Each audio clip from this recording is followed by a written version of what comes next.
Okay, sorry. I also wanted to show how we have our Google Classroom set up because a big thing this year has not just been how we have our physical classrooms arranged, but also our virtual classrooms. And for my class, this has been really important because I actually have a student who is online only. So he is at home and he joins our Google Meet every day. So he joins through this link here and he just learns basically from my desk. So I have students come, they actually really like it. They get to sit in my chair and they talk to him about like the lesson anytime we do stuff. And I project the sort of notes and like talk to him as I am talking to. I posted an introduction video that just explains sort of what is Google Classroom, what the class is about, and also where we are for the day. Some information about how to contact me.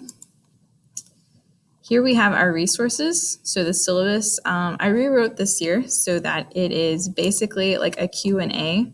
So what do students need for class? Like those kinds of questions that are easier to translate. And then we actually have to have students sign a lab safety contract in order to participate. But I wanted students to have it in their home language as well as English. So we already had a Spanish version made, but I was able to contact someone in the district and also get a Vietnamese copy because I have a couple of students who are from Vietnam. Other than that, I've been having students do some projects on sort of about them too. So here they had some sentence stems and they made some information about them slides, and then they went around and they told me about them.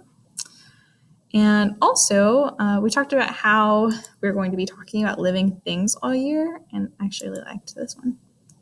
So I wanted to use examples of animals and plants and maybe like different crops that they were more familiar with. So I first talked about like where I'm from, some common animals, and not just mammals, but like birds and fish and bugs and stuff. And also plants, and then they found some pictures of ones that they were more familiar with.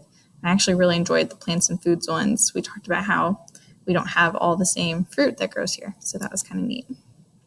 So that way, whenever we start talking about ecology, and especially whenever I start using more metaphors for animals and plants, then I kind of have a good basis of which ones to use.